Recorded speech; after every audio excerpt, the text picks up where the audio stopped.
یہ بھی ایک حدیث پاک کا مضمون ہے کہ اس دل کو بچوں صاف رکھو، اس میں کسی کی نفرت نہ آنے دو، کسی کا بغض نہ آنے دو، کسی کا حسد نہ آنے دو، کسی سے کینہ نہ رکھو۔ بغض اور شحن، بغض ہے صرف نفرت، اور شحن کینہ کہ نفرت کے ساتھ نقصان پہنچانے کا بھی چکر ہو کہ کسی طرح اس کی ٹانگ کھینچو، کسی طرح اس کی ٹانگ کھینچو۔ تو دل کو صاف رکھو اور ہر معاملہ کرنے والے کی تعویل کرو، تعویل کرو۔ میرے چھوٹی عمر میں مجھے شہرت مل گئی، ایک دم مل گئی ایسے کر کے۔ تو جہاں محبت کرنے والے ہوتے ہیں پھر وہیں یہ انسانی فطرت ہے، حسد بھی آتا ہے، نفرت بھی آتی ہے، بہت کچھ آ جاتا ہے کہ یہ کیوں، یہ کیوں۔ تو مجھے ایک بہت بڑی مشکل کا سامنا کرنا پڑا، جھوٹے الزام اور بہتان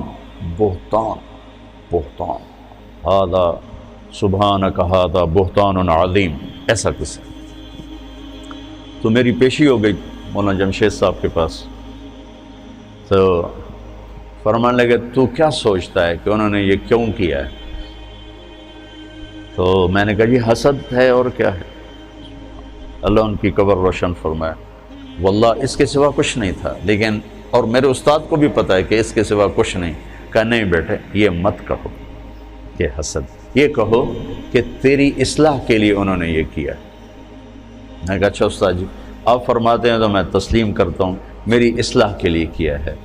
یہ انہوں نے مجھے پہلی ضرب لگائی تھی منفی خیالات کو توڑنے کی اور مثبت سوچنے۔ تو اس دل کو سب کی نفرت سے صاف کرو، سب کے بغض سے، سب کے حسد۔ پہلے حدیث بھی سن لو، یا بنی انس ان استطعت یا ان قدرت ان تصبح وتنسی ولیس فی قلبک غش لأحد فافعل، ثم قال یا بنی وذلک من سنتی ومن احب سنتی فقد احبنی ومن احبنی کان معی فی الجنت او کما قال۔ ان قدرتا ان تصبح وتنسی، ان قدرتا میں اشارہ ہے کہ کام مشکل ہے، جان لگے گی، پسینے آئیں گے۔ تصبح وتنسی میں اشارہ ہے کہ موت تک کرنا پڑے گا، ایک دن کا نہیں ہے۔ جیسے کپڑے آج دھلے ہیں، یہ 2 دن، کل انہیں پھر دھونا پڑے گا، پرسوں پھر دھونا پڑے گا، کیونکہ میلے ہو جاتے ہیں، پھر دھونا پڑے گا۔ تصبح وتنسی میں اشارہ ہے کہ یہ کام ساری زندگی کرنا پڑے گا۔ کیا کہ اپنے دل کو سب کی نفرت سے، غش سے، کھوڑ سے، غل سے پاک کرو۔ اور آپ عجیب رحمت للعالمین، اپنے نبی کی رحمت للعالمین ہی دیکھو، آپ نے فرمایا لے احد، لے مسلم، لے مومن نہیں، لے احد۔ لے احد میں ساری دنیا آ گئی نا، غیر مسلم بھی آگے کہ نہیں آگے، ٹھیک کہ تیرے دل میں کسی کے لیے کھوٹ نہ صاف کر دو۔ تو میں آپ دوسری گزارش آپ بچوں سے یہ کروں گا کہ اپنے دل کو صاف رکھنے کی محنت کرو۔ ہم پوری دنیا کے لیے اللہ کا پیغام لے کر چلنے والے ہیں، اور جو اللہ کا پیغام لے کر چلتا ہے اس کا سینے میں انسانیت کی ہمدردی ہوتی، محبت ہوتی، ان کے گناہ سے نفرت ہوتی ہے، ان کی ذات سے محبت۔ جبھی تو نبی روتا ہے، ورنہ کیوں روئے؟ کیوں روتے ہیں؟ روتے روتے کیوں؟ فلا تذهب نفسک علیہم حسرات کا کیا مطلب؟ تو دوسری بات یہ کہتا ہوں بچوں کہ اپنے سینے کو نفرت سے صاف کرو، مسلم بن کے رہو۔ علماء دیوبند نے جو تعبیر دین پیش کی ہم اس کو راجع سمجھتے ہیں اور اس کو اپنانے کی کوشش کرتے ہیں، لیکن ہم باقی سب کی تعظیم کرتے ہیں، اکرام کرتے ہیں، عزت دیتے ہیں، اللہ کی رحمت کو وسیع سمجھتے ہیں۔ اور اگر ہمارے نزدیک کوئی بالکل غلط ہے تو ہم اس کے لیے سینہ کشادہ کر کے اس سے محبت کرتے ہیں، اس کو پیار دیتے ہیں، تاکہ اللہ کرے وہ صحیح راستے پر آ جائے۔ ایک جنازے میں ہم شریک تھے، بہت بڑے مالدار آدمی، کروڑوں اربوں پتی، ان کی بہن کا انتقال۔ تو ایک مولانا صاحب جنازے کے لیے آئے پڑھانے، اب وہ بتا رہے ہیں کہ بھئی نماز جنازہ کیسے ہوتی ہے۔ اور سارے کروڑوں پتی لوگ کھڑے ہوئے ہیں چونکہ اتنا بڑا آدمی تھا۔ نماز جنازہ میں 4 تکبیریں ہوتی ہیں۔ پہلی تکبیر کے بعد ثنا پڑھی جاتی ہے، دوسری تکبیر کے بعد درود شریف پڑھا جاتا ہے، تیسری تکبیر کے بعد دعا پڑھی جاتی ہے۔ اور جن کم بختوں کو دعا نہیں آتی وہ توبہ کریں۔ دوبارہ سنو، چوتھی تکبیر کے بعد سلام پھیرتے ہیں، پہلی تکبیر کے بعد ثنا ہے، دوسری کے بعد درود ہے، تیسری کے بعد دعا ہے، اور جن بدبختوں کو دعا نہیں آتی وہ توبہ کریں، اور چوتھی کے بعد سلام۔ آگے سارے وہ کھڑے تھے جن کو دعا نہیں آتی،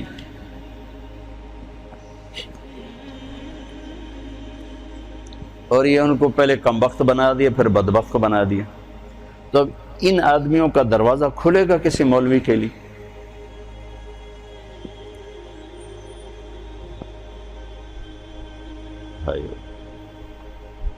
ایک دکاندار جتنے اخلاقی بنا لو، جو دیکھ کے مسکراتا ہے، جی چائے پیش کریے کہ ٹھنڈا پیش کریے، حالانکہ اس نے آپ ہی کی جیب سے وہ پیسے نکالنے ہیں۔ پروگرام سے وہ جلدی نال جا کے پیپسی لے کے آ، اور آپ اس سے متاثر ہو کر 100 کی چیز 200 میں خرید کے جاتے ہو، اور آپ لوگوں کو جنت پیش کر رہے ہو اور ساتھ ان کو لعنت بھی بھیج رہے ہو، تو آپ سے بڑا بے وقوف کون ہو؟ ایک دکاندار جتنے اخلاق تو سیکھو۔ یہی کچھ بریلوی ہمیں کافر کہہ کے مسجدوں سے نکال رہے ہیں، مسجدیں دھو رہے ہیں، گالیاں نکال رہے ہیں، تو آگے تمہارے خطیب بھی یہی کر رہے ہوں، تو تم نے حق و باطل میں کیا فرق رکھا ہے، صحیح اور خطا میں کیا فرق رکھا ہے؟ ادھر بھی گالی ادھر بھی گالی، سننے والا کیا کہے گا؟ دو میں ہک ہو جائیں۔ لہذا اپنے سینے کو نفرتوں سے دھو کے چلو، پاک کر کے چلو۔ وَلَيْسَ فِي قَلْبِكَ غِشٌّ لِأَحَدٍ فَافْعَلْ۔ اس پر آپ اور اللہ کے نبی جنت میں ایسے ہو جاؤ، اکٹھے ہو جاؤ۔ تو یہ 2 باتیں ہیں، آپس میں بھی نفرت نہ کرو۔ یہ تھوڑا سا میں نے تفصیل سے کہہ دیا چونکہ آپ کا سفر شروع ہونے لگا ہے، کچھ بچے باہر سے آئے ہیں، اور پہلے تو یہ مذاکرے میں بہت کرتا تھا، ٹائم ہوتا تھا، اب مجھے ٹائم نہیں ملتا۔ پچھلے یہ جو دورے کی جماعت اب سال لگا رہی، شاید پورے سال میں 10 دن میں نے ان کو سبق پڑھایا ہوگا۔ پڑھانا تو میں کوئی نہیں ہوں، میں تو ایسی باتیں ہی کرتا ہوں، پڑھانا تو شیخ رمضی کا کام ہے، شیخ زبیر کا کام، یہ پرانے استاد ہیں، یہ پڑھانے والے ہیں، میرے جیسے تو خالی باتونی لوگ ہیں۔ لیکن وہ میری باتیں ہوتی تھیں یہی زندگی سے متعلق، تو فائدہ ہوتا تھا مجھے بھی سننے والوں کو۔ اب وہ بھی نہیں، اب نیا سال شروع ہو رہا ہے، کچھ بچے پہلی دفعہ آ رہے ہیں، کچھ پہلے سے یہاں ہیں، تو میں چاہتا ہوں آپ یہ سفر اس طرح شروع کرو کہ آپ کی زبان محبت کا بول بولے، آپ کے دل کے تاروں پر محبت کے نغمے چھڑیں، نہ نفرت، نہ حسد، نہ بغض، نہ غل، نہ غش، ان میں سے کوئی چیز آپ کے قریب نہ ہو، تاکہ آپ پوری امت کے لیے ایک پیغام محبت بن کے چلو۔ اس کی سارے بچے نیت کرتے ہو نا؟ ہاں، سارے اس کی نیت کر کے چلو۔ جس کو آپ غلط سمجھتے ہو سمجھو، آپ کے پاس دلائل ہیں، سمجھو، لیکن اس کا مطلب نفرت تو نہیں، نفرت نہیں۔ میں 3 چلے لگا رہا تھا، 3 چلے، تو ایک گاؤں میں ہم گئے تو ایک مولانا صاحب نے اتنی گالیاں نکالی، ماں بہن کی گالیاں، ماں بہن کی گالیاں، کھڑے ہو کر مسجد میں، اور بستر اٹھا کے ہمارے باہر پھینک دیے اور گاؤں اکٹھا کر لیا۔ تو اب میں چونکہ نیا کالج سے آیا تھا، اب میرا دماغ خود فیصلہ کر رہا ہے کہ یہ مولانا صاحب یہ کہہ رہے ہیں کہ ہم عاشق رسول ہیں، اور یہ ماں بہن کی گالیاں نکالتا جا رہا ہے۔ ماں بہن کی گالی نکالنا تو انسانیت کے ماتھے پر داغ ہے، چیز ہے کہ علم اور قرآن اور حدیث اور عشق رسول، اور یہ جن کو گالیاں نکال رہے ہیں ان کو کہہ رہے ہیں گستاخ رسول ہیں، یہ بولتے نہیں اور دعائیں دے رہے ہیں۔ ہمارا امیر کہہ رہا تھا بھائی دعا کرو، بھائی اللہ ان کے دل بدل دے، دعا کرو۔ تو مجھے کسی دلیل کو سمجھنے کی ضرورت نہیں پڑی، حالانکہ میں بالکل نیا تھا، میرا رائمنڈ سے پہلا سفر تھا، پہلا۔ تو اس واقعے نے میرے اندر ترجیحات خود قائم کر دیں کہ یہ گالیاں دینے والا غلط آدمی، یہ صحیح نہیں ہو سکتا، اور یہ جو صبر کر رہے ہیں یہ صحیح آدمی۔